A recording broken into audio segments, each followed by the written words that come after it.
Hi, welcome to another episode of Creepy and Geeky. Today, I've got my son and daughter back on the show, and we're going to be talking about Black Christmas. Not just one, not just two, but all three Black Christmas movies. Katrina and I watched all three of them in one sitting. I'd seen them all before. She hadn't seen any of them, and Harrison hadn't seen any of them either.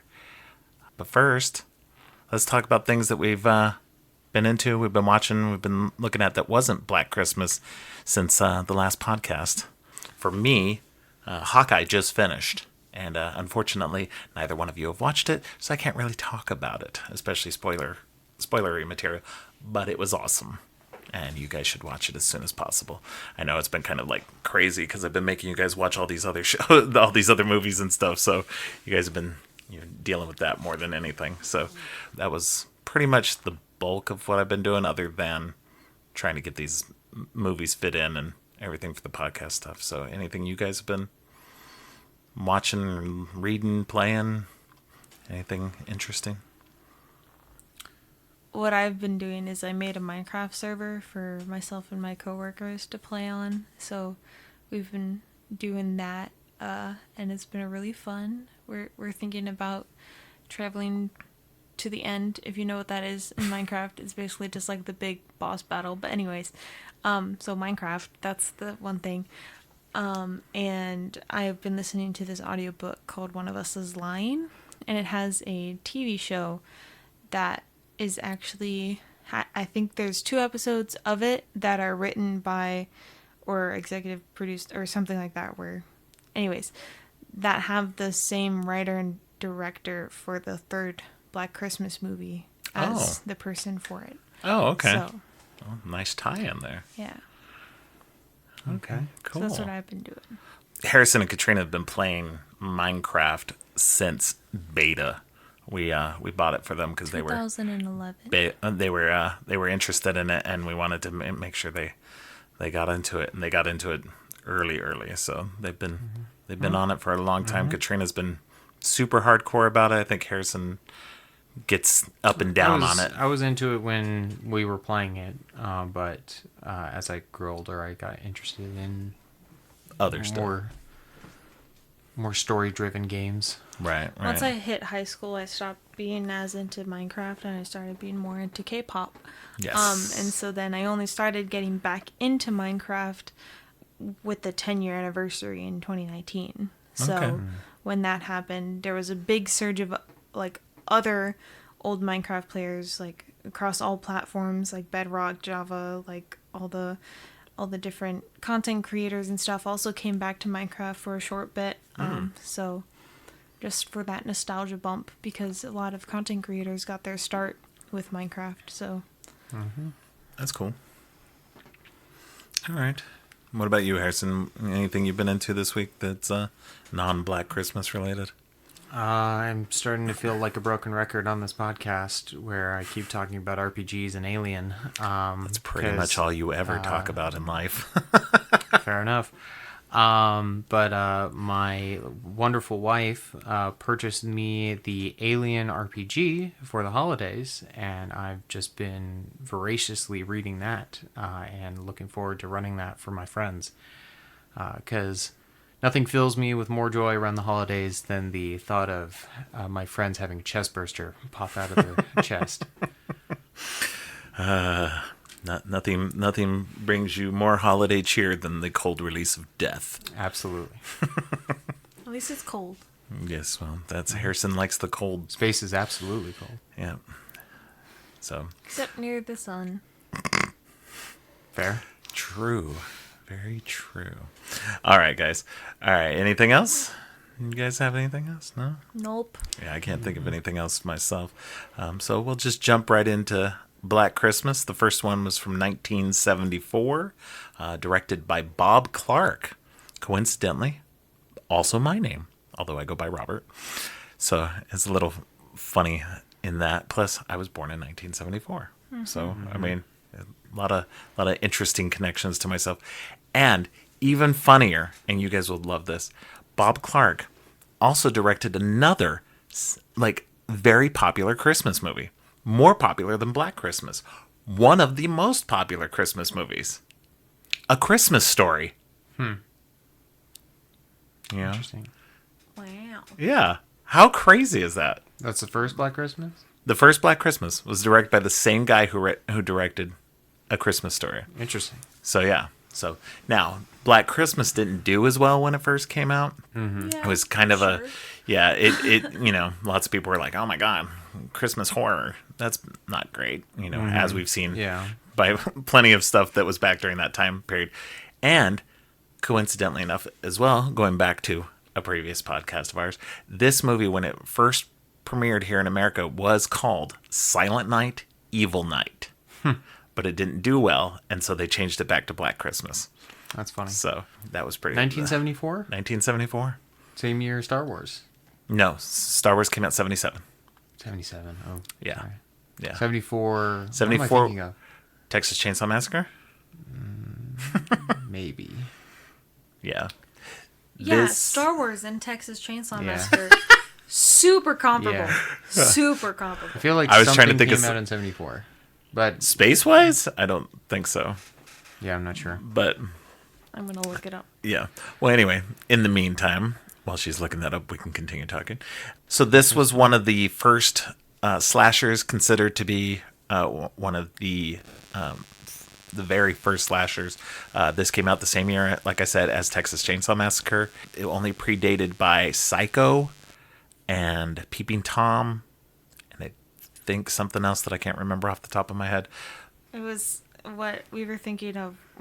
Sorry, not we. Yeah, well, what I was Harrison thinking of was, and this is just the weird aspects of my own brain, was for some reason I was confusing 1974 with Star Wars, but in actuality I was thinking of Godzilla versus Mechagodzilla.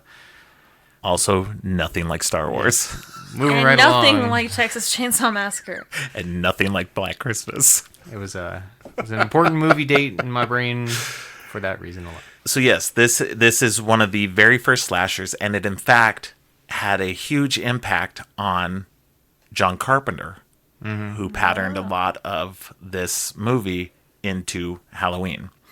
I felt that. I felt the Halloween vibes a lot Oh, inside yeah, watching this totally. movie. There was a lot of just the stalkerish vibes of it and the slow build. The killer and, POV. Yeah, killer POV, all of that. And the really fact tied in. that there were bodies everywhere, but no one knew about it. Yeah. Yeah. Because in the first Halloween, there's the body in the shed nobody knows about. Yeah. There's I don't know where else there are bodies, but there are several bodies.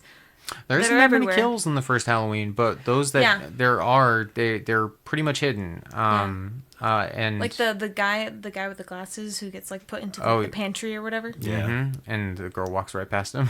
Yeah.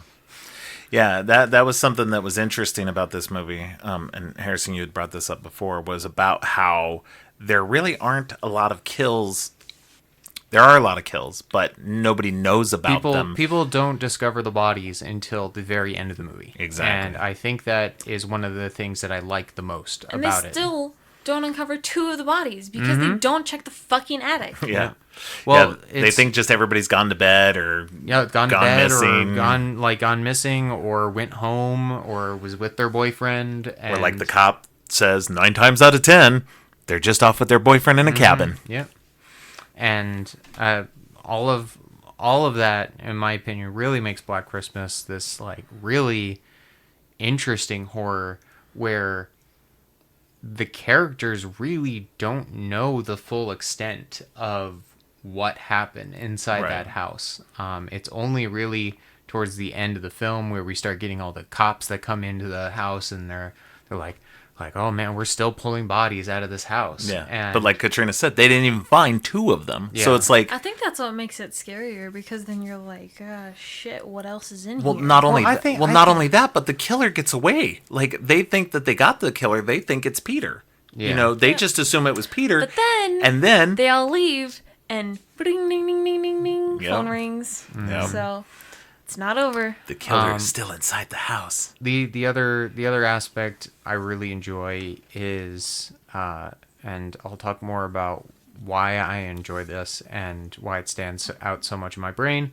But I like that the killer and his backstory remains anonymous. True. Because that makes him more terrifying. Because Right. having an anonymous killer just lurking within a home, and we don't know how he got in, like where he where You he never came actually from. see him Yeah, and we as an either. audience Or- never see him. You see like a You see, bright like, an eye. You Yeah. see an Yeah. eye and some bangs. And you see the that's about shadow it. of his, Yeah. like, of him, in the movie. But beyond so- that, that's all we know about him. Yeah. And like he'll occasionally give us a little hint where he says like Agnes or like she's my family now and like that kind of stuff. Right. But like all of that just adds to the like weirdness and the creepiness to where we hear all that and we don't know what it means. Right. And at the end of the movie we hear a little bit more. But it's still this just existential dread of this like creeper in your house Right. inside of the crawl spaces, and that to me is actually what made Black Christmas the most horrifying, was that the idea that just someone could be living in your house. Yeah. So part of this is actually the original thoughts on for the guy creating the script for this was there was some murders near his where he lived at, and then the urban legend of the calls coming from within the house, and the babysitter getting the phone calls, and so that's where they pulled that into this script, and Yeah. that's where that all comes from.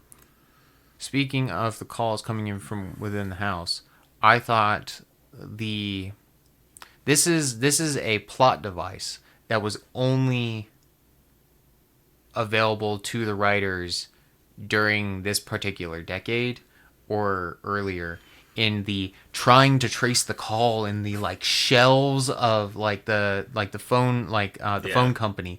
That was really good. I really liked that plot device throughout the film where the guy was racing through the shelves to try and find him, because that whole time I'm like keep him on the line, and like there was like actually like a tension and a drama about trying to trace the call and finally realized the calls were coming from within the house. Right. And so that really was a lot of fun, and a fun little kind of peak of tension. Yeah. in I'd the never film. seen what those old like phone center company things were, so I was like, "What the fuck is all this shit?" It looked to me, it looked like the shelves in Inside Out with like all the memories and shit on Yeah, it. That's what yeah. it looked Yeah. like to me. Yeah. It's like how or like old or like new server rooms where it's just like Yeah. a line Right. of just computers with hard drives on Yeah. them. It's And like, it was basically what this was sort of similar real to grumpy. server rooms, but Yeah. it was basically large switchboards in a way for making and receiving telephone calls. And was so that cool, way though. they could find out. I didn't know that you could because she was having problems like hearing like somebody's mom or something like that on the phone, or like her mom or something. on Barb the phone. wasn't able to hear her mom early on in the thing. So yeah. and then she would call the operator at the same time that she was on the phone trying to connect with her mom. So I was Yeah. like, what? How does that work? Because I thought you had to like separate the call, but could you put people on hold and then call the operator? It like that? depended, because it used to be where you could kind of do that, where you would click the receiver switch real quick and like basically hang up, but you were putting the person you were talking to on hold. And so then you could call the operator or whatever. Interesting. And usually you had to have two lines on the same phone or whatever to be able to do that. But once they started introducing things like call waiting and stuff, that started Yeah. to come through a little bit more, where you had that where you could switch between a couple of lines and you didn't actually need two lines. So I'm a little fuzzy on it just because Yeah. I'm so damn old and technology's changed and I can't really remember it as much. But yeah, you could switch and make a different call or make a call the operator or whatever. But see, they were using exchange numbers still even then in 1974, because they were, Yeah. because she was saying FE whatever, and for the fellatio, remember she was making Yeah. a stupid joke, so she was trying to say FE whatever, and that phased out after a while. By the time I was old enough to really be paying attention to phones, I guess the 80s or whatever, they didn't really, unless it was in rural areas. they didn't really do that anymore. You didn't have exchange things like that. You just Yeah. picked up the phone, called whoever you wanted to call within reason. You could only call local. You couldn't even call long distance without getting huge charges on your phone bill. Yeah, I will admit that joke flew over my head, other than the fact that she was spelling fellatio and the guy didn't understand. Yeah. So for anybody who's younger, yes, like numbers used to be different. Like, so when you see an old thing like that, they used to do KL5, blah blah yeah, blah. okay, yeah, I'm aware of that. So yeah. KL is also 5. So 555, and in movies they always do not Yeah, always, but okay. most times they do a 555 number because that's the catch-all Got it, for okay. fake phone numbers in a movie. Yeah. So Okay, that makes Yeah. sense. Because I've heard KL before. Yeah. And so that usually kinda they connects use it that out in for me. movies just because it's the Yeah. catch-all for 555. So yeah, or they'll say instead of KL, because like she said with that V in fellatio, KL stood for Klondike. So you may have heard Klondike, Yeah. Okay. whatever numbers, and then so Alright, yeah, yeah. is a weird system. I'm not sure how all it exactly worked back in the day, but it was very funky. What I find really interesting about that, it's not really a podcast about it, but what I find interesting about that KL thing is that the reason why I remember is because they used it a lot in the video game LA Noire. Which is set in the late 30s, like, early 40s. Yeah. Yeah. Or just after World War II, so like the 50s. Oh, okay, yeah. So it's like set in that time. Yeah. But it's also a game heavily influenced by like noir film and stuff Yeah. like that. And so the fact that they're using like a very film style, like KL, Yeah. like KL this, like that Exactly. makes sense. Exactly. But back to Black Christmas. I really liked Barbara as a character. Barbara as a character was really cool. I liked her. She felt like a woman of the 70s. And She was pretty progressive even for the 70s, I think. so that was pretty cool. Barb is definitely a huge fan standout I've seen online. Lots Mm-hmm. of people love Barb. I feel like I associate just like the older decades, like just like 60s, 70s, 80s with a kind of like sort of censorship. Not so much with the 80s, but definitely like the 70s and 60s, like with a sort of censorship and like more like sophisticated like vibes to okay. them. Especially like, I don't know, because this is like the early 70s, it also just, it seemed more like conservative or like strict or whatever with the things, but then it wasn't like that at all. Like that's just how my brain thought Right. of it.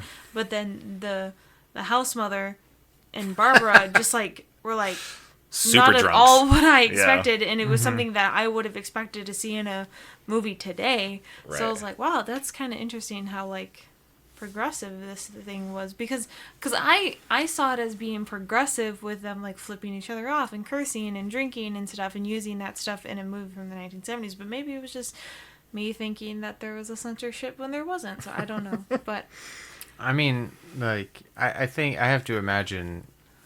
I think it probably was progressive, because I think that the dad, Mr. Harrison, he Oh, he yeah. felt like a representation of like the kind of like Old school, like kind of yuppie like Yeah. kind of guy, in contrast to all these like very like sexual like progressive women of the Right. 70s that were all inside the house. Well, and you saw it too because the house mother kept covering up He the kept picture. covering up the picture on the Yeah. wall. You know. Like that was one of my favorite, and I love how Yeah. he just moved the door. Well, like he didn't see it before she put her Yeah. hand up Yeah. on the door. Like it was so so funny. she wasn't covering it that well. I mean, he could Right. like fill in the blanks. You could no? see, yeah, Like, exactly.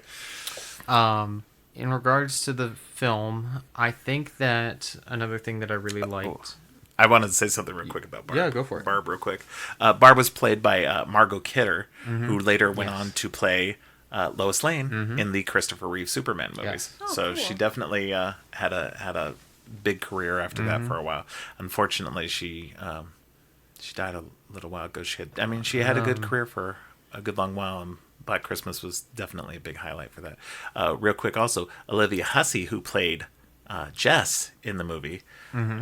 She was in the Franco Zeffirelli Romeo and Juliet from the 1960s. I think 1968, which they used to show in schools a lot. I saw it when I was in school. It was like the like Romeo and version Juliet. of Romeo and Juliet you watched, which was always like crazy because there was boobs and butt in there, and so you're just like, "Ooh, we can see this in school."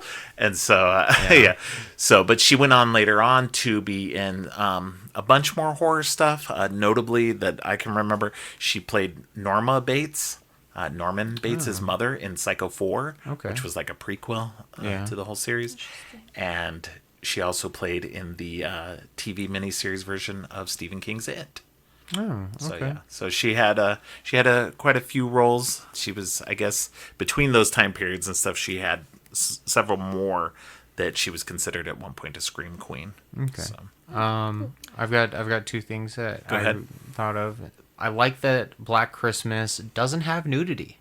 Yeah. I like that with Yes. its progressiveness. Other than that one poster. It also doesn't have actual like film nudity of any of the actors. That was kind of refreshing in terms of horror movies to actually see them not rely on that or not feel like they have to put that in there for Right. the rating or whatever. Yeah.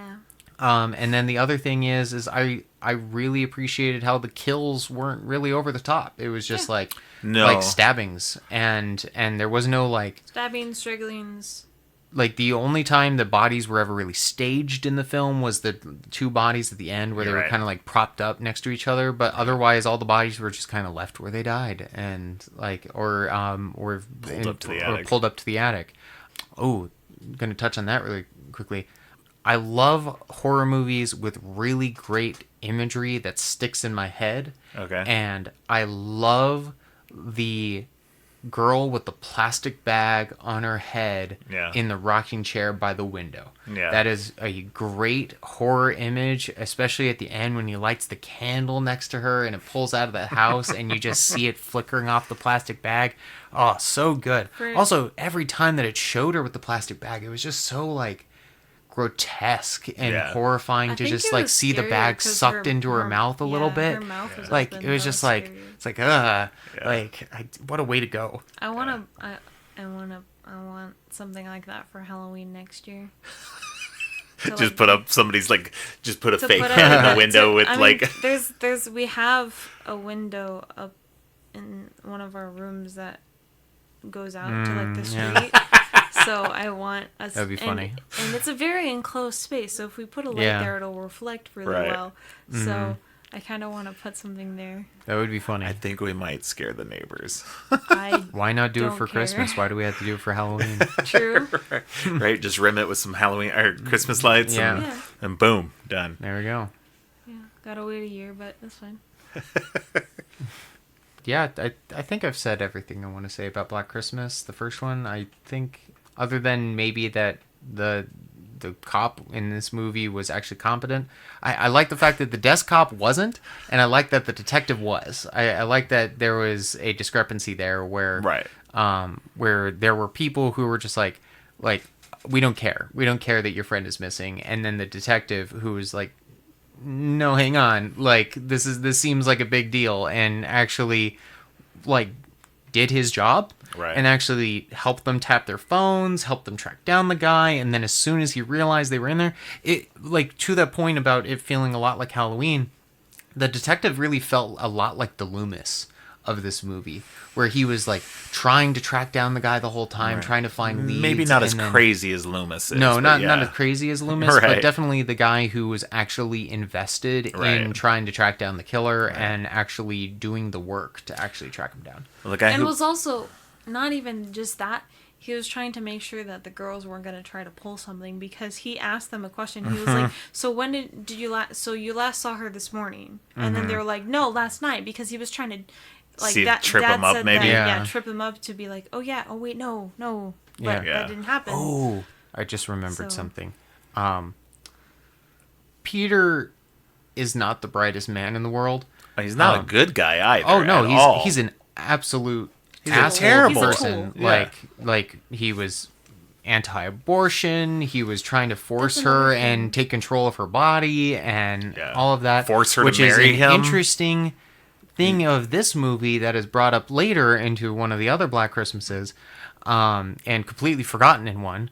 But my my thing is the thing that really made me kind of go like, okay, Peter, like, even if you're not the killer, you're messed up. Is him going around the house looking for her and then breaking into the basement. Yeah, Like, what the like fuck he, was yeah. that? Like, he's not the killer, but he broke into their basement? Yeah. Like, I'm very confused on that. But, I mean, got stabbed with a poker. So, I mean... I don't know if he got stabbed with the poker or he got beat with the poker. Uh, It's kind of hard to tell, but tomato. yeah, exactly. There He was died some, by the There poker. was Yeah. some like imagery comparisons to Barb and I forget the other girl's name. Oh, yeah, a little bit, like yeah. on the bed together, and then Jess and yeah. Peter together. Yeah, Yeah, a little yeah, bit, It yeah. was, yeah. it was kind of. I didn't think don't about know. that. Yeah, that's interesting. That's a good catch. I didn't catch that either. I just thought about it. I was like, oh, interesting. But that abortion thing is also another reason why I considered this movie a little bit more progressive for the area. Yes, Because I'm pretty sure that absolutely. this movie took place before Roe v. Wade. Yeah. I'm pretty sure Well, Roe v. Wade happened. No, I think Roe v. Wade I think happened Roe in the v. Wade 60s, was but it was earlier, definitely yeah. a hot button issue around this time. And Well, it's so been a I hot think- button I'm pretty issue sure it happened forever. in the late 70s, but I could be wrong. I thought it was in the late 60s. But in either case. Roe v. Wade was decided in 1973, so a year earlier. wow. Okay. So- So that- it that's was actually- like a hot topic at the time, I suppose, Yeah. because it was probably only like maybe a year and a half later at most. Now, this is a Canadian film. Yes. Oh, that's So- true. Yeah, so okay. that I might be didn't. a I little bit didn't. I different. didn't know a little that. bit different. Yeah. Okay. Well, and then going back real quick, the detective also, he was played by an actor named John Saxon, who also has a history of genre films. He played the father, and also a policeman. He played a lot of police characters. Mm-hmm. He played the father of Nancy in the first Nightmare on Elm Street movie. Oh. So, yeah. Okay. A nice little nod to that. Yeah. Once we get into the Nightmare on Elm Street movies later, we will you'll get to check touch that on that out a little bit. But yeah, you'll see him pop up here and there in certain movies. Okay. So, all right. I don't think I have anything else for first Black Christmas. No. I do want to touch real quick. We are not anti-nudity on this podcast. no, by the no, way, not we're not at all. anti-nudity or anti-sex or anti It's got to anything be else. used right. Well, I don't It's gotta even be necessarily used think it needs to be used right. I don't care if it's gratuitous or not, because it still has a role in a movie, regardless of whether you think it does or not. I disagree, but No, and I'm not saying that there are parts where, like we talked about in the Silent Night, Deadly Night episode, that the long lingering shot didn't really Yeah. necessarily need it because it was a little too long. And don't get me wrong, I'm not all for like every stupid movie having lots of TNA in it, but sometimes there's a point to it. Not always, and sometimes it's gratuitous, but that's also a point. They are trying to make a point, even if the point isn't being made narratively in the movie. My discrepancy when it comes to nudity is when it becomes the difference between using nudity, this is often a trope in horror movies, to use nudity as a putting women in a vulnerable position Right. for the killer. Right. And it's a symbolic symbol of vulnerability that's used a lot in horror. It's used in Psycho. It's used in lots of movies, and Well, I'm and, just and to using be Psycho as and like a to- very prominent and this is example. exactly what I was talking about. That it's a part of that, and you touched on it exactly, because it gives them the ultimate vulnerability.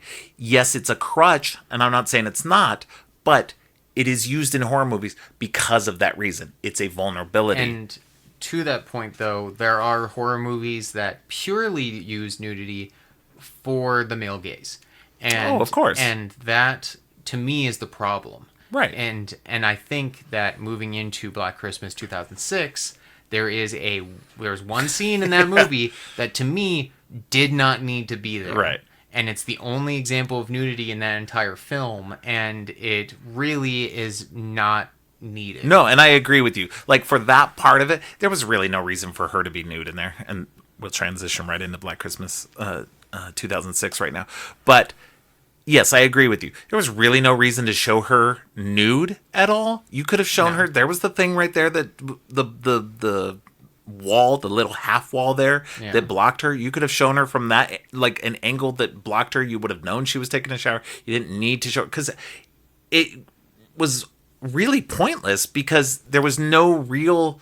It was the girl who got drunk, Katrina. I'm seeing a little confusion on your face. I don't remember this part. We of it. talked about it. It's when Billy's looking through the floor tiles. Remember looking through the floor tile? Yeah. We talked Yeah. about it when we watched it. Okay. Briefly, Yeah. anyway. But yeah, so Because I would just like to I talk agree. about my opinion on nudity in film. Yeah, real of quick, course. Because you guys have been talking a lot. I don't like a lot of nudity in films unless it is used to expand the plot. Mm-hmm. When it's not used to expand the plot, it is annoying and useless and is used to up the runtime. And it's fucking annoying. Or the rating. That. And it's really fucking annoying. Especially, I think if you're gonna have nudity, give it equal screen time for men and women. Mm-hmm. Because that pisses me off the most is that most of these movies only use female bodies. Yeah. But they don't show the men's bodies. And it's honestly kind of stupid because you're holding up these like male bodies as like these like secret private things, but women's bodies can't. Like, it's No, and kinda I'm not stupid. disagreeing with you at all. I agree with you completely that I prefer. I don't mind nudity in movies either way, but I do like for it to be at least somewhat story driven. If there's some reason for the woman to be nude, the man to be nude, or whatever, that there be some plot point about it. Like we said, the shower scene in the 2006 Black Christmas, sure, that would have been fine, except for she takes the shower, immediately gets dressed. There's no reason for her to be nude. The killer's not even like trying to get at her at any point when she's naked. He's just peering through the little bottom You of could the have hole in the floor. showed that Billy was a creep in any other way. Yeah, well, I mean, you could have done the Well, scene here's- without showing the nude bits and would have been perfectly fine, still showing she was in the shower, still showing he was creeping on her, without having to show that Like, she was what I naked thought- in any way, shape, What or I thought form. what I just thought of that could have been like a cool kind of like way that they could have shown him being a creep was having the sounds of her undressing and you see him peeking through the floor tile, and then as she's undressing, a piece of clothing falls on top of the Yeah, that floor would have been tile that great. he's looking through. Because I Which feel happens. like it does. Yes. Okay. No, she ends up just leaving. She takes her shower, she gets done, No, and but then when she she's walks out. initially And undressing, some of her clothes land on top of the tile that he's looking through. Because he has to then move and then poke. oh, another I tile didn't. up. I don't I remember. didn't- Yeah, I Yeah, didn't no, catch that- that, that part. Okay, happens. then never mind. Okay, yeah. So No, so he just goes and pokes another tile. Yeah. Okay. Yeah. Yeah. So Then here's never mind. so okay. So Good job To- on you, to- directors. no. Well, okay, Let still. me preface my opinion on this entire film. Black Christmas 2006 is garbage. It's absolute trash. Yeah, it's the I worst disagree. one. It is- It's the worst I one. disagree that it's garbage. I disagree that it's trash. It is not worth your time. Do not watch it. I disagree wholeheartedly. I think it's a good movie, and I think it's part of. It is I don't think it's a bad movie, but it's definitely my least favorite. Oh, it's terrible. It's definitely my least favorite of the. I fell asleep. Well, I don't even know if it's my least favorite. It's an okay movie. It's definitely a 2000s era horror movie where it's definitely doing a lot of that stuff that they all did. It's just goofy and weird in that era. But okay, so I don't think it's necessarily bad. I think that what it brings to the table, and I think that each one of these movies is great. This is the weirdest trilogy of movies without being a trilogy. Now, I The hope first- I get equal airtime on why I don't. of like course, the movie. first one and the second one are in some ways narratively linked. The second one obviously is telling the untold backstory Sort of the of. whole Billy and Agnes stuff that was going on the phones. Yes. Which in the first one there didn't need to be anything. The guy was obviously just making up a bunch of weird stuff on the phone just to creep them out. It had nothing to do with anything else. There was no Maybe. story. Well, presumably that's what we all thought. Yeah. And then in this movie, we get this weird backstory about this weird family. Billy's Yeah. this like yellow kid with, Yeah. who who his mother like assaults and In the first movie, has I a thought- child by. In the first movie, I thought Billy had dissociative identity disorder. I thought that that's what was happening. And Not to that- be fair, we don't know. That could be it. Because the way that he was like changing voices, and changing yeah. perspectives Yeah. and stuff like that, it seemed kind of like dissociative identity disorder. I don't know how. as you understand it. yeah. So. Yeah. Which, I mean, like, was an interesting plot point. So, and here's my thing. Anyways. And all I'm going to say is, and I'll let you get to your say, Harrison, is that I think this one was good just for I like that it's bad. I like that it's sleazy in this way. That I like that it's just like, ew. It's like the kills are more graphic. They've upped like everything just to this weird, like, sort of gross level in a way that, like, when I watched it I think last year for the first time, and I didn't particularly enjoy it, but watching it this year I enjoyed it a little bit more than I did last year. And just because of that reason, because it does have this weird heightened level of, let's take the story of Black Christmas, let's tell this weird ass backstory that really wasn't part of it to begin with, and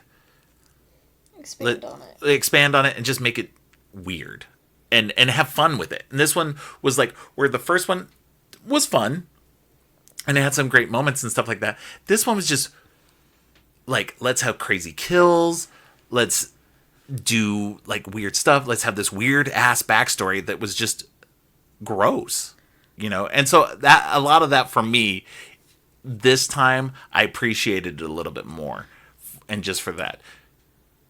The first film was a comedy horror. The second film was a drama horror. And that I don't think that the second movie had a lot of comedy in it. Like I think it was a horror with comedic elements, yes, with some humor dropped into it, especially Barb and stuff like that, Yeah. and the house mother but and stuff. The second one definitely didn't feel like it didn't have the same like kind of kitschy vibe that the first No, one the had. the second one was really trying to play it even more serious, but it was more serious in an over the top way. Like they were playing it serious, but it was just weird. Okay, Harrison, let's hear why you didn't like it. Okay. Since I interrupted you. Oh no, I wanted to hear your defense for this film before I went into my tirade. This movie, you know that thing that I really liked about the first one, about how we didn't have a backstory for the killer and that made him creepy because he was just a guy living inside the house and I knew killing you were people. gonna like this one. They spend half the movie giving that guy a backstory that isn't even good. They basically he hates the holidays because, particularly around the holidays, it seems like his mother was just very abusive and raped him, and just they give him every neurosis. They give him every awful thing that could ever happen to a child around the holidays. Like, they kill his dad. Like, they do everything possible. Like, and they do all of that. And then the rest of the movie is these sorority girls getting murdered inside of their sorority house, which used to be his house, by the way. Apparently used to be his house, Yes. because we got to tie it in somehow.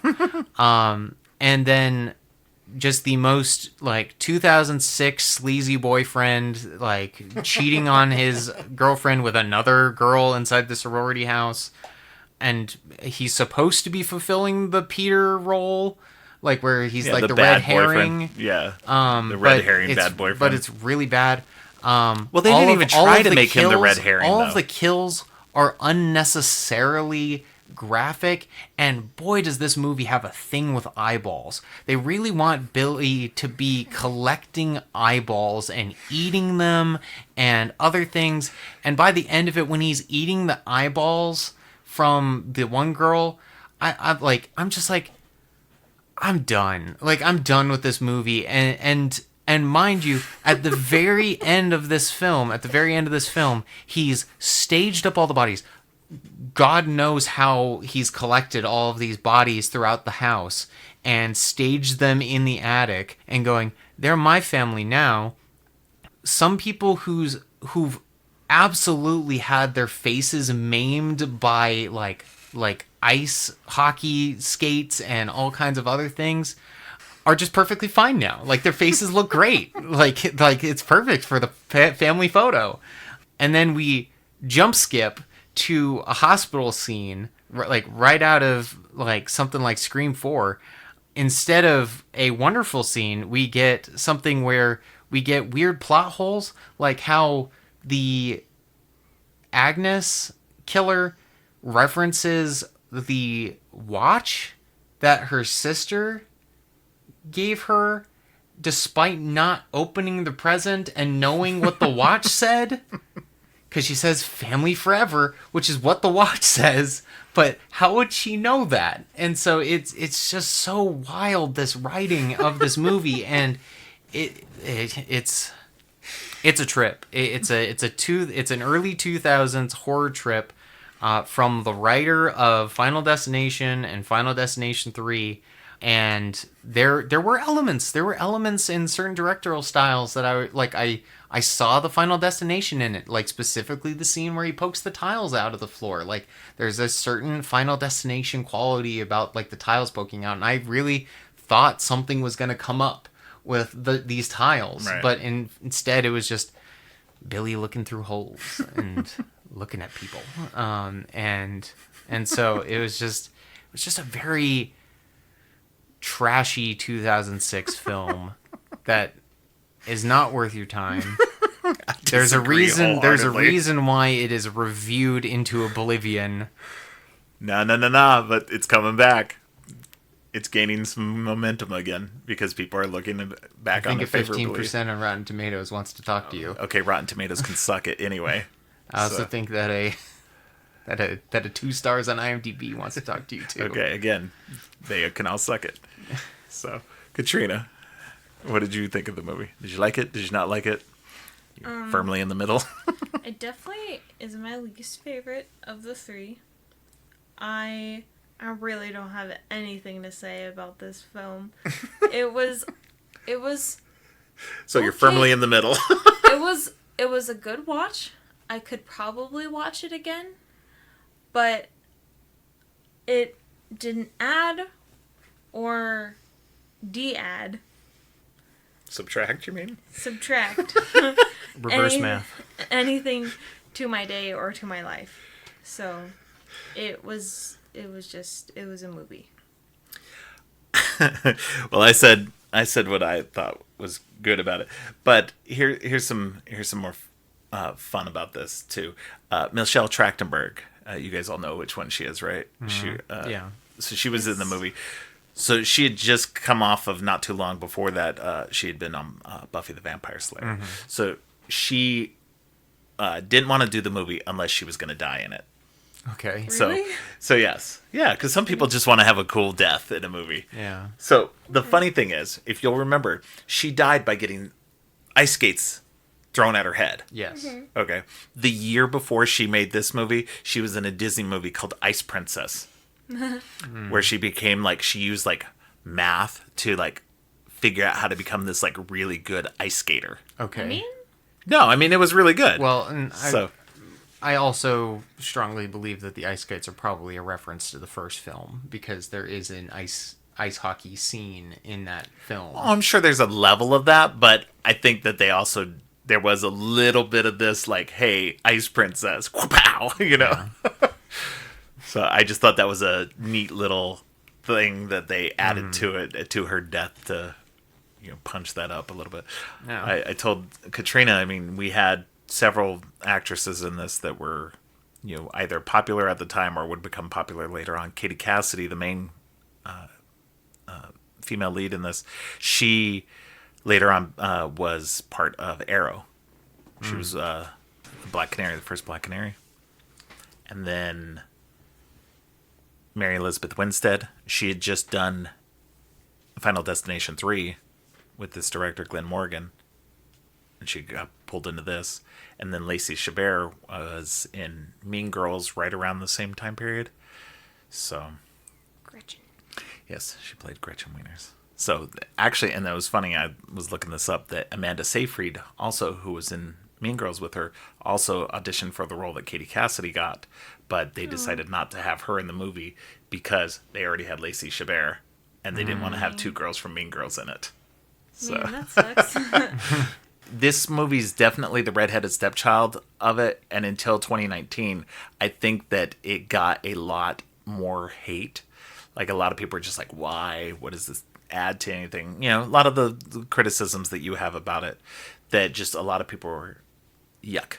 It was like, I couldn't tell if it was supposed to be a sequel or if it was supposed to be like a remake.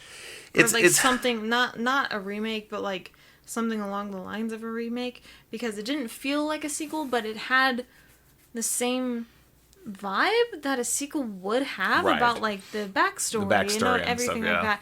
But it just didn't make sense. It's a remake, obviously, but it's a more... It was 32 years later, so they wanted to tell a different story, because that was the reason why Bob Clark, who was the director on the first one, was a producer on this. He was involved. And Andrea Martin, who played Phyllis in the first movie, played the house mother in this one. So there were definitely connections to the first one without it being, you know, a sequel or anything. And they wanted to do something different. The ideas for the backstory for Billy and Agnes and stuff were the parts that convinced Bob Clark to say, okay, yeah, let's do this. So as much as it seems weird and out of place and everything, it had Bob Clark's stamp of approval on it. What I did like about the second one is that they still had that like ladder and the like hatch to the attic. Yeah. Whereas the third one doesn't have that at all. Yeah. And I felt like that was a really like important plot point for the first movie. So the fact that the third one doesn't have it at all, which I mean, the third one didn't need it. Well, the third one doesn't have a stalker in the house. Yeah. Well, let's go into number 3 now. The third one.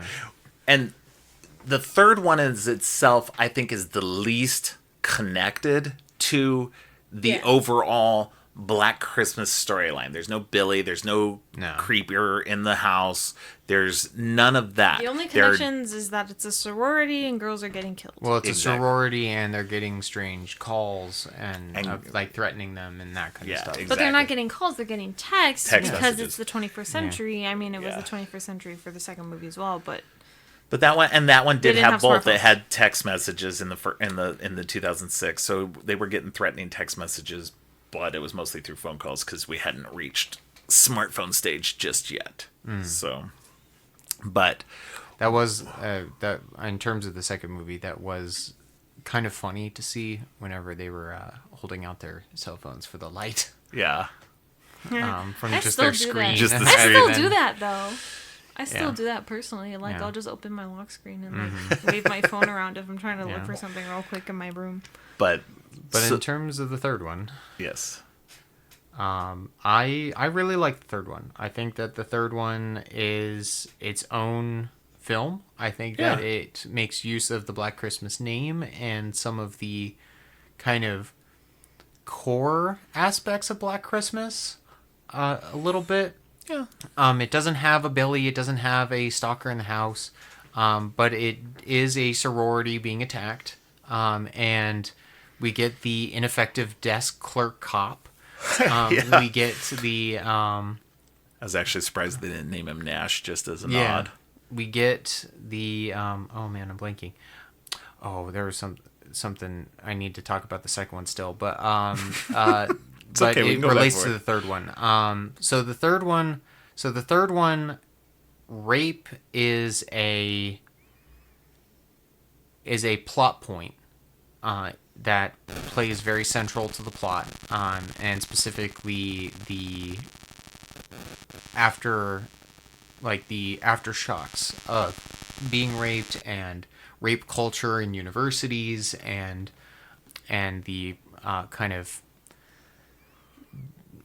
brushing off or disregard to people's reporting of such incidents. Right. And I thought that, and I understand that there's a lot of criticism about that in the movie, but as someone who was in undergraduate college at the time that this movie was released, I can say at the very least at my college, this this movie kind of hit the nail on the head. Yeah. And this I is was receiving pretty Go much bi-weekly text messages from the campus security about how someone had been attacked or been having a rape attempt or was raped on the campus. And as far as I understand, there weren't a lot of resources on campus for people to go to in the event of such actions. And so there was something that really kind of hit home for me emotionally when with this plot where it was a undergraduate experience. Yeah. And so regarding that and on rape, the one thing I will say about the second movie as well is that it has a really bad and really out of taste and honestly problematic rape scene inside of it, where Billy rapes one of the characters, or Agnes, whichever one. One of the killers rapes one of the girls when she is drunk in bed, and the interaction begins with the girl moaning. Yeah. And somewhat smiling when it starts, and that is extremely problematic because that also it's not very clear what is happening in that point in the film. There's a lot of just moving blankets, Right. And that to me really makes the Black Christmas 2006 a very unwatchable film for myself. Here's my thing though, because I think that what they're trying to show in that scene, and this is just from my perspective, is that they're not trying to show that she's like, because she's drunk, she's asleep. So when she's initially feeling what she's feeling, that she's not fully aware, and so her body's responding, and so her I understand, but that shouldn't have been in the film at all. Like that scene has no place in that film. There's no reason why that scene should even exist. It does not affect the plot. Right. No, and that point of it, completely different scene. It is. Yeah. How she died. And for that, I do agree. It is a continuation of the unnecessary sexualization of that character from the shower scene, right? Because it's the same character. Yeah. No, I agree with you on that. There's no reason really for that scene. It's unexcusable. Both the shower scene Agnes is and the one who kills her. So both the shower scene and the rape scene are completely inexcusable. Whereas with Black Christmas 3 quotation marks, rape is not used in a sexual sense. It is used as trauma, and it rightfully so. And it is used to... It is used in a much more well-written and well-acted way than the second one could even try to be. And so... But again, I think these are every movie is different. They're not what 2019 Black Christmas is doing is different from what 2006 was doing, and from what 1974 was doing. Each one is trying to do a different story, a different version of this story, which tells a different variation on this quote unquote Black Christmas overall storyline is. And this one takes a lot more of a narrative leap, whereas the other two are pretty inextricably. I can't even say the word. They're pretty well connected. Yeah. They're tied together very well. Whereas this one has little nods here and there. Like we get the door that won't open, that keeps getting stuck. That becomes a problem later in the movie. We get what was the line, Katrina, that somebody said? 9 out of 10 times. Oh yeah, the 9 out of 10 times it's the boyfriend off with her at a cabin. Yeah.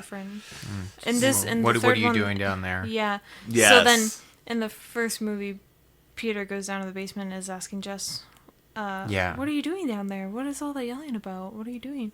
Yeah. And in the third one, Nate ends up asking not Jess, Riley, what are you doing down there? Yeah. And it's the same exact line, but in a different context. But it's Right. still the and same. in this one, exact and in sentence, this one, we got the boyfriend who's actually a really good boyfriend. He is. They have an argument, which he's a good boyfriend, but he is sort of toxic at one point. I wouldn't even call him toxic. I just, I think he's just a moron. I just think, he was needs upset not to- in the moment. He doesn't need to be that defensive. Yeah, exactly. Also, the fact that he tries to explain himself later by saying, "I had a really bad migraine." Yeah. Fucking piece of shit. Shut the fuck up. So, but if you notice though, the whole migraine thing, did you notice that though? When he was in there and he was trying to tell her that and everything, he was starting to get some that weird sound, which was, actually, I think, being affected by the Calvin Hawthorne stuff. So that, I think there was might be somewhat of an explanation and that could for why he has such a switch in behavior, because Exactly. he was a very caring and loving boyfriend before that point. And the girls actually did point out, they're like, you're being really weird, and like why are you acting Yeah, like he this? was acting really different too from how he was acting earlier in the movie, and I didn't that notice. flipped the switch. I didn't notice, but maybe there's a part somewhere, and maybe it's something we didn't notice. But maybe That's he touches actually- some of the black goo at some point. We didn't catch that. That's actually really interesting, because I think that there's a greater symbolism there, where I think that the bust of Hawthorne is definitely symbolic of old male rhetoric. Well, and the influence still for a of, lot of people, it's still current male rhetoric. What I'm saying is the influence of male toxicity from the past affecting the present, Right. and affecting people, as well as the fact that it is this it's this thing that spreads from the fraternity. It's this it's the fact that, and it will affect other people too, people who are better men who are more considerate and like Landon and Nate. Yeah, and can infect them as well if they're around it, and so there is a greater symbolism there, which I actually really like about that. I didn't think about it until right now, but that's actually a really kind of neat tie-in, or not a tie-in, but a neat symbolicness for what is a very supernatural element of the film. Right. It really just be testosterone, guys. It really just be testosterone. But yeah, this is definitely a post Me Too, very feminist movie, and I enjoyed it a lot for that fact. You're getting a lot more. It's a lot more woman focused, a lot more. The women are badasses. They fight back a lot more. They struggle. They get taken down, but they come back.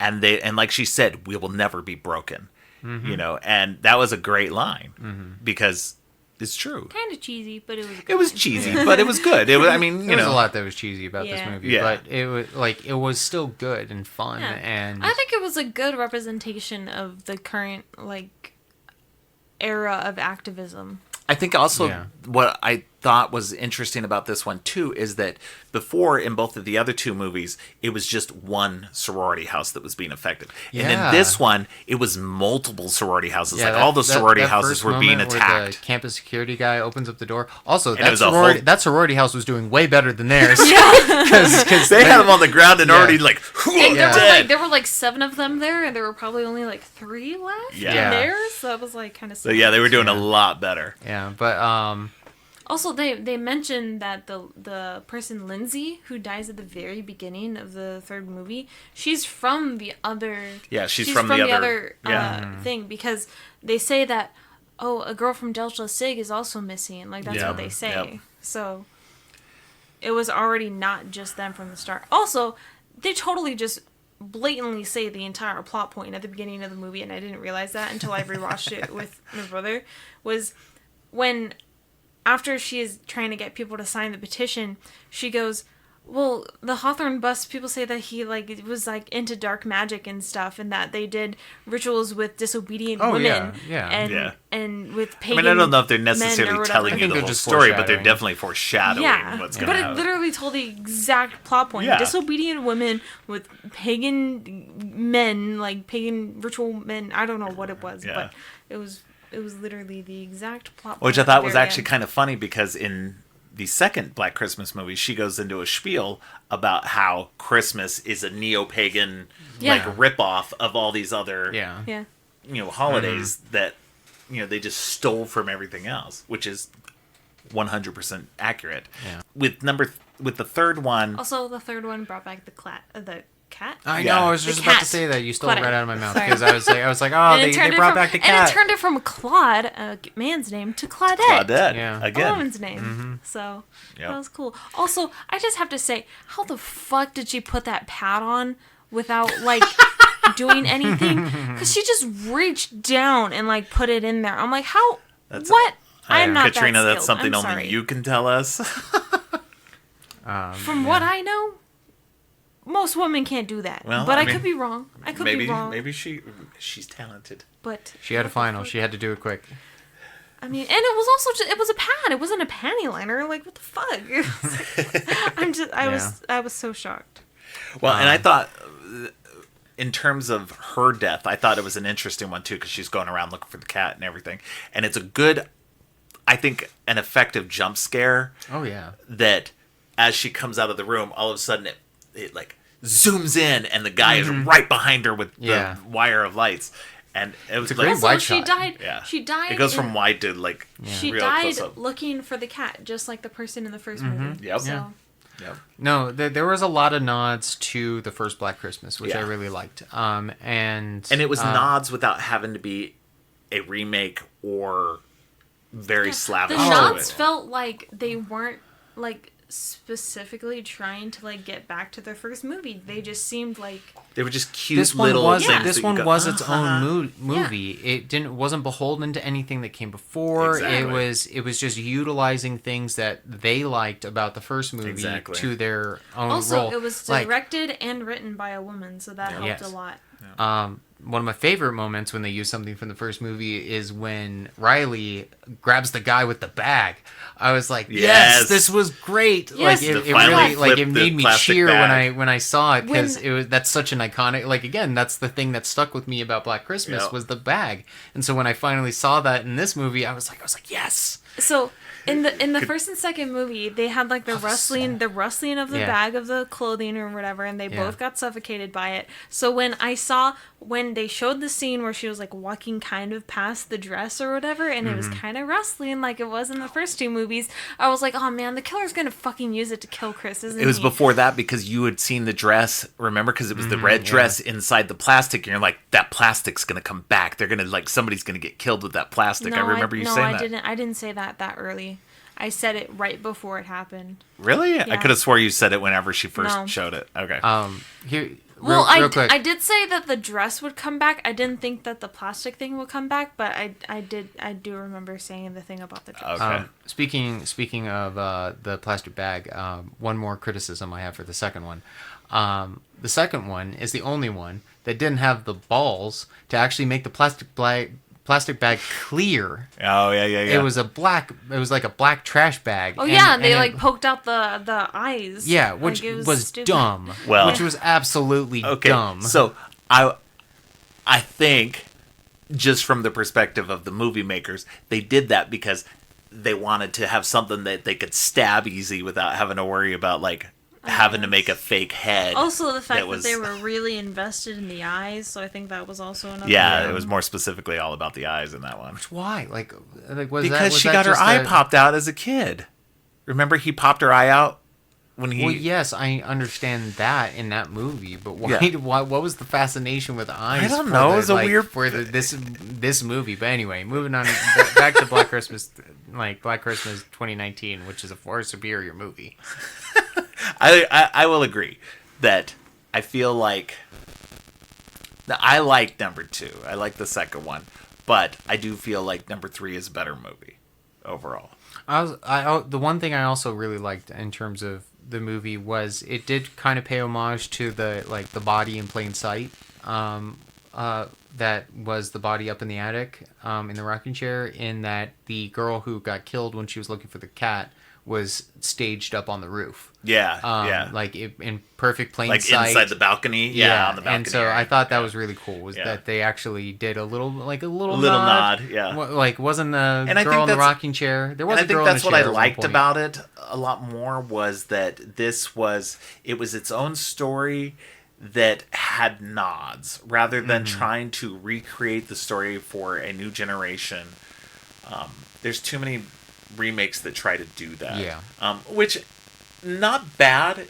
I think that sometimes they're successful, sometimes they're not. We go back to what we were talking about, the Evil Dead remake, which was a very good remake of the events of the first movie in a new way. They told a different story where events didn't unfold exactly like it was, but just with enough familiarity to get you going, oh yeah, that's just like the first one, you know. And I think that's what I liked about this one too, was it had its own story. It had an interesting story on top of that, but it was also it also had those little touches, those little nods to the original that felt really cool. Well, and also, if anybody has any criticisms about this movie, the 2019 one, being feminist, you didn't watch the first one. The first one was incredibly feminist, and the third one is the only one of the like three that I really feel like actually hits that point as well. Yeah. Like the second one, there is nothing feminist about it, other than that the characters that survive are women and they fight back. But beyond that, they're really like there's like a large I said, focus the second on like one's very family sleazy and very like there's gross. There's a lot of male influence on the second one versus the first and third one, where first one definitely feels like it was centered around the idea of it being a very feminist movie. The main character is someone who's fighting against a boyfriend who is extremely toxic and is trying to force them to keep a baby that they aren't forcing willing her to to keep. marry him, and forcing her to marry him, and like trying to guilt her and into then, like, keeping the baby, and a lot of that. Like, that was like, and it was just terrible too, because he's like, well, I'm giving up the conservatory and I'm doing all this. I'm gonna give all this up just so that we can be together. And it's like, she didn't ask you for that, dude. She didn't ask you to She do that. wants her own life, man, and she lays it out for him too. She's like, nah, I don't want that. Yeah. I have things I want to do with my life, and I'm going to do them. Yeah. You have no choice in this. And that was very cool, especially for 1974. And that's why I really like the 2019, because 2019 kind of touches on a lot of the current societal issues that we're facing inside of our culture at the moment, at least the more prominent ones. And it does a great job. It does a great job on touching them. It's a very female empowering movie. I mean, I can only say that as so much as a man, but from my perspective as a man, it wasn't insulting to me, and it wasn't something where I write it off as a man bashing or like anything man like bashing that. or like man hating. It was if you're coming away with that as your viewpoint, then you're the kind of guy they're talking about. You're Hands one of the down. Hawken cultists. Yeah. You're one of the So it's a wonderful movie. Definitely watch it. Don't watch 2006. Watch 2019. Watch 2006. I think, honestly, I really think that you should watch all three, because you get the highs, the lows, whether you like it or not. You know, I do think that people should watch. I think a lot of people should watch all of these movies, regardless of what we think of them. I think anybody should watch these movies and make up their own minds, because they might like something that we don't in them, just like I like the second one, whereas you don't, and Katrina's just kind of meh on it. She's neither for or against it. It's just their movie. I liked it a lot more this time than I did before, and it's the same thing with the first Black Christmas. I've watched the first Black Christmas, I think this is my third time watching it now, and each time I get a little bit more appreciation for it. I'm not a huge fan of it like a lot of people are. Lots of people are huge fans of the first one, which I understand, rightly so. but I've never been that big of a fan of it. But I do like it. I appreciate for what it is, for what it's saying. Like you said, for the feminist stuff, for the progressiveness, for the fun of just the movie itself, the creepiness of Billy, and the fact that they don't catch him, that you don't ever see him. There's so many good aspects to this movie that it's just fun. And I believe that even with the second one is just it's dumb. Don't get me wrong. I don't think it's a great movie by any means, but it's a dumb, fun movie if you don't give it too much of a think on it. Just enjoy it for the grossness, the sleaziness of it, the upping the ante of it, all like telling the weird backstory of Billy and Agnes. Just if you want that, maybe you don't want it, but if there's something, if you're like, well, what was with that, you can go into this movie and get a little bit of possible backstory to that kind of stuff. Does it add anything to the first movie? Not really, but it's its own thing, I appreciated that. They never explained Eve's weird obsession with Billy and Agnes. Exactly, and that was another thing too. Like, they don't explain Eve. Eve is just like, there's things that obviously get put on the wayside of that one too. But and then number 3 is just a great movie in general. It doesn't have anything to do with the originals except for nods, and that's great. I love that for that too, because it's just an enjoyable, fun movie with a good story, good kills, some good acting. Cary Elwes to me, plays a pretty awesome bad guy. He smarms it up really well, and he's perfect for that. And I just think it's funny too, because you see an actor like him and you remember him as the Dread Pirate Roberts from The Princess Bride, being this awesome dude. He's As You Wish. But then he's like this creep in this movie, and it's great.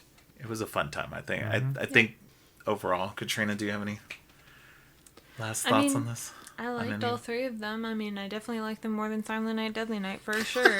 So I'll probably at least rewatch these ones. At least, I mean, I already rewatched the second and third one when my brother was watching them. Right. So obviously, I like them a little bit more than the ones we watched in the last episode. So right. Any other final thoughts about this? About anything else? Merry Christmas. Yes, Merry Christmas. Merry Christmas to everybody. This is actually being recorded Christmas Eve night. I'm gonna try to quick edit it. 26 minutes to Christmas. Yeah, 26 minutes to Christmas. I'm gonna try to quick edit this and release it early Christmas morning, and hopefully it'll be ready for you guys as a nice Christmas present. Hopefully you guys will enjoy this fun episode. I think we got into some deep stuff. We got into some crazy stuff. Yeah. Which is, pretty much what Black Christmas is. Yeah. All right. I don't have a firm plan on what the next episode is. I've got a guest episode coming up soon, probably in between the next episode with us all together again. Any thoughts on what we want to maybe tackle? From us? Yeah. Well, we're moving into January. Right. I mean, I have ideas, but You could go into Scream, since that's coming out on the something. Actually, the yeah, 14th we or could, something like that. yeah, we could do an episode. We need to Scream. definitely do an episode on Scream. I'm excited for that. Yes. I'd be down to talk about Scream. Yes. Okay. So that'll probably be the next one we do then, is the Scream episode. We will tackle all 4 of the movies before we go into the new one. And maybe we'll even take a look at the TV series a little bit as well. So we got a little bit of time for that. So stay tuned for when that next one will drop, probably sometime in January, maybe 2 or 3 weeks in. Like I said, I've got a guest spot coming up here in the next couple of weeks. And then we'll tackle the Scream episode after that. All right, everybody. Well, until next time, stay creepy and Merry Christmas.